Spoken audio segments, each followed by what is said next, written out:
BBC 24 के इस खास कार्यक्रम सवाल आपका है में आज हम बात करने जा रहे हैं जनहित से जुड़े उस मुद्दे का जो किसी भी व्यक्ति की आम जरूरत है। इस वक्त हम मौजूद हैं राजधानी भोपाल के कोकता इलाके के नंबर 1 क्षेत्र में। देखा जा सकता है कि नाम इसका नंबर 1 है, नंबर 1 है, लेकिन यहाँ के लोग खासे परेशान हैं और उनके परेशान होने की जो सबसे बड़ी वजह वो यहाँ की सड़क है।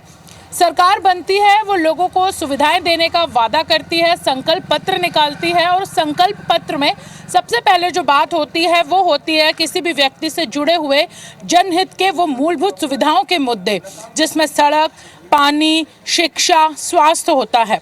लेकिन इस इलाके की अगर सड़क की बात की जाए तो ये सड़क लोगों के लिए बहुत ज़्यादा दुखदाई बन गई है। खासे लोग यहाँ पर परेशान हैं। इस सड़क के चलते लोग बीमार हो रहे हैं, घायल हो रहे हैं। देखा जा सकता है नज़ारा कि किस तरह इस सड़क को खोद दिया गया है, लेकिन बनाना का जो काम है वो अभी तक शुरू नहीं हुआ। यहाँ के जो लोगों की माने तो अच्छी सड़क थी ये, हालांकि इसमें कोई रिपेयर या इसे तोड़ने की ज़रूरत नहीं थी। करीबन 3 महीने पहले इसके निर्माण के नाम पर, इसमें सुधार के नाम पर इसे तोड़ा गया, इसे खोदा गया और करीबन 3 किलोमीटर का ये रास्ता होगा जिसे खोद तो दिया गया, लेकिन उसके बाद इसे आज तक बनाया नहीं गया। और यही वजह है कि ये सड़क बुरे हाल में है। पत्थर गिट्टी निकली हुई है क्योंकि इसे जेसीबी से खोदा गया, तोड़ा गया। तो अब आलम यह है कि इस सड़क से गुजरने वाले रोज़ यहाँ पर लोग गिरते हैं और इससे जो यहाँ पर धूल उड़ती है उससे लोग घरों में बीमार हो रहे हैं। लोगों का धंधा पूरी तरह चौपट हो चुका है। क्यों? क्योंकि इस सड़क से कोई आना जाना ही नहीं चाहता। ना ऑटो रिक्शा वाले आते जाते हैं, ना ही इन दुकानों में कोई सामान खरीदने आता है। क्यों? क्योंकि उसे इस सड़क पर आना नहीं है। लोग यहाँ पर मौजूद हैं, हम लोगों से बात करेंगे, उनमें नाराज़गी बहुत ज़्यादा है।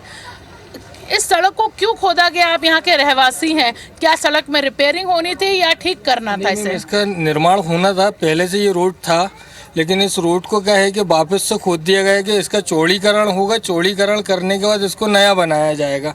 तो चौड़ीकरण के नाम पे और नया बनाने के नाम पे इसको खोद तो दिया गया है, लेकिन अभी तक इसका काम चालू नहीं हुआ है।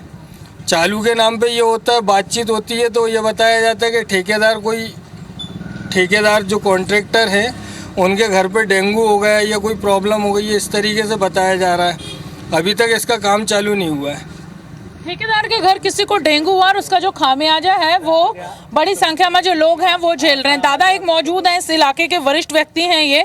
दादा, सड़क बहुत ज़्यादा ख़राब हाल में, हमने खुद भी देखा, और इसके साथ ही जो धूल उड़ रही है उससे बहुत ज़्यादा लोगों को परेशानी हो रही है, तकलीफ हो रही है। धूल से बहुत तकलीफ हो रही है, बीमार हो रहे हैं आदमी, और 2 महीने से खुदा पड़ा है रोड, बनने को अभी कोई ठिकाना ही नहीं है। आप लोग गए थे, यहाँ की जो जनप्रतिनिधि हैं उनके पास आप पहुँचे? कौन है, क्या कहा आपने उनसे? बेन जी के पास गए, कृष्ण कौर, उनने कही थी 22-23 तारीख के बाद में शपथ हो जाए, उसके बाद में फिर ये काम चालू हो जाएगा। वो विधायक पद की शपथ ले चुकी हैं, आप किस चीज़ का इंतजार? अब अपन ने कमाल, उनने ये बोला था, वो अपन बोल रहे हैं। उन्होंने बोला शपथ के बाद होगा, शपथ भी ले ली, इसके बाद भी काम चालू नहीं हो रहा है। बहुत परेशान है हम लोग, सब लोग। ये कराएंगे पार्षद, कोई बोलता PWD कराएगी, कोई बोलती ये बनाएंगी, तो कौन बनाएगा मैडम सड़क? कोई तो बनाए सड़क। गिर रहे हैं रोज, गाड़ी पूरी टूटी पड़ी है, बगैर रही है आगे से, इसका कौन मुआवजा हो रहा है? रोज गिर रहे हैं गाड़ी से। और यहाँ पर मैडम सबसे बड़ी प्रॉब्लम ये है कि रोड इतना ख़राब है, यहाँ से एम्बुलेंस, किसी की तबीयत ख़राब हो जाए तो यहाँ पर 108 नहीं आ पाती है, एम्बुलेंस नहीं आ पाती है। एक दूसरे से गिट्टी उछक के लग जाती है, किसी के कांच में लग रही है, किसी के सर में लग रही है, तो इससे बहुत प्रॉब्लम हो रही है इस रोड पे।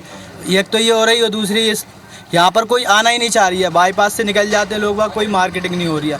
तो खोद के पटक दी, इससे अच्छा तो पहले ही था, तो इससे अच्छा करते ही नहीं तो अच्छा रहता। पहले क्या सड़क का हाल ज़्यादा खराब था या अब? इससे बेहतर था, लेकिन इसको और खोद दिया गया बड़ी जेसीबी मशीन से, है ना। बड़ी वाली जो जेसीबी मशीन आती है उससे पूरा रोड खोद दिया उसको चौड़ा करने के लिए, पर आज तक उसको चौड़ा नहीं करके, और बल्कि ठीक भी नहीं किया उसको। नहीं, उससे बच्चे ही बीमार हो रहे हैं बहुत सारे। और बच्चे स्कूल जाते हैं, छोटे छोटे बच्चे हैं तो नर्सरी के वो जाते हैं, तो ये धूल मिट्टी भरती है ना, तो दिक्कत बहुत ज़्यादा हो रही है थोड़ी सी। लोगों को आप देख सकते हैं कि मास्क लगा के यहाँ पे रहना पड़ रहा है। मास्क लगा के पूरे समय लोग यहाँ पर रहते हैं। वो ये वजह है कि घर से जैसे ही वो बाहर निकलते हैं तो इतनी ज़्यादा धूल यहाँ पर होती है कि उनका बाहर घर से निकलते ही सांस लेना मुश्किल हो जाता है। आप मास्क लगा रहे हैं, कोरोना की वजह से लगाया या धूल की वजह से? धूल की वजह से लगा रहे हैं। यहाँ पर गाड़ी चलती है तो धूल बहुत उड़ती है, इसकी वजह से लगाना पड़ता है। घर के हाल इतने खराब है कि महिलाएं भी खासी परेशान, क्योंकि पूरा समय घर को साफ करते रहना पड़ता है। दुकानों का तो बुरा हाल है, व्यवसाय आपका ठप है धूल की वजह मैडम से। पूरा व्यवस्था बिल्कुल ख़त्म, ये ग्राहक वगैरह कोई भी नहीं आ रहा है इधर, रोड पूरा जाम हुआ है, तो सारा जो भी आता है किसान पूरा रोड पकड़ के ही जाता है, वैसे ये होता है। बिल्कुल सुन सकते हैं, महिलाएं भी हैं, उनसे बात करेंगे कि लोग तो परेशान हैं, दुकानें नहीं चल रही हैं, कोई आना इस रोड पे नहीं चाहता है। आप महिलाएं, आपको रोजाना क्या परेशानी उठानी पड़ती है? घर बहुत गंदा होता है। मैडम बच्चे स्कूल नहीं जा पा रहे हैं, बहुत लेट पहुंचते हैं बच्चे, स्कूल नहीं जा पा रहे हैं बस। और कोई बीमार हो जाता है तो ले जाने में भी दिक्कत आती है, मरीजों में परेशानी हो रही है बहुत ज़्यादा। पूरा समय घर साफ करना, धूल भर जाती है। धूल भर जाती है, दिवाली पे कोई समझ में नहीं आया क्या करना है। बस बिल्कुल सुन सकते हैं कि दिवाली पे क्या करना, क्या साफ सफाई करनी है घर की महिलाओं को, ये तक समझ में नहीं आता। देखा जा सकता है कि यहाँ एक कहा जाए तो एक अच्छी खासी ये रोड है जहाँ पर हमेशा लोगों की आवाजाही रहती है, लेकिन अब चूंकि रोड तोड़ दी गई है, जैसा कि लोगों ने कहा कि चौड़ीकरण के नाम पे इस रोड को यहाँ पर खोदा गया। अच्छी भली ये रोड थी, बाद में ये कहा गया कि रिपेयरिंग करनी है रोड की, लेकिन ना तो रिपेयरिंग हुई ना चौड़ीकरण रोड का हुआ, बल्कि बुरी तरह जो रोड है वो लोगों को और यहाँ पर बीमार कर रही है। एम्बुलेंस यहाँ नहीं आ सकती है, लोग घर से निकलते हैं तो सिर्फ और सिर्फ उनके मुंह पर रोड कब बनेगी इसी बात की चर्चा होती है। ठंड का समय है, इस समय लोग घरों से बाहर बैठते हैं, दुकानों से बाहर बैठते हैं, लेकिन धूल इतनी ज़्यादा है कि लोग बाहर भी नहीं बैठ पाते हैं। लोगों से ही हम बात करेंगे कि अब आप लोग क्या चाहते हैं, क्या उम्मीद आप लोग करते हैं।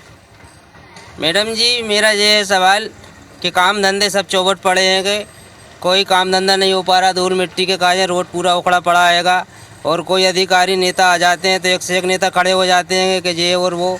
जब काम होने पे आता है मैडम तो कोई काम नहीं होता, पता नहीं कहाँ नेता लोग हैं, कौन क्या है, पूरी रोड खड़ी पड़ी। बिल्कुल सुन सकते हैं कि लोगों की यहाँ पे बहुत ज़्यादा तकलीफ है, बहुत ज़्यादा उनकी परेशानी है। उनका कहना है कि जनप्रतिनिधि यहाँ ज़रूर उनके पास पहुँचे थे, वोट के नाम पर विकास की बात यहाँ पर कही थी, वो जनप्रतिनिधि जीत भी चुके हैं, लेकिन उसके बावजूद शपथ भी ले चुके हैं, लेकिन अभी भी वो यहाँ काम करवाने नहीं आए हैं। हालांकि आश्वासन उन्हें मिला है कि आने वाले कुछ दिनों में ज़रूर रोड का काम हो जाएगा, लेकिन ये आश्वासन ठीक तारीख पे तारीख की तरह हो गया है, और इस तारीख के चलते ना लोग सिर्फ गिरकर इस सड़क पर घायल हो रहे हैं, घटनाओं का शिकार हो रहे हैं, व्यवसाय उनका ठप हो चुका है, बल्कि सांस की बीमारी से भी उन्हें जूझना पड़ रहा है। लेकिन लोगों को इंतज़ार है कि शायद जो वोट उन्होंने दिया है, जिस जनप्रतिनिधि को उन्होंने चुना है, वो आएंगे और इस रोड को बनवाएंगे। IBC 24 के इस खास कार्यक्रम सवाल आपका है में आज इतना ही। फिर मिलेंगे अगले जनहित के मुद्दे के साथ। कैमरामैन विनेश चिवरास के साथ IBC 24 भोपाल, हरप्रीत कौर, रीन।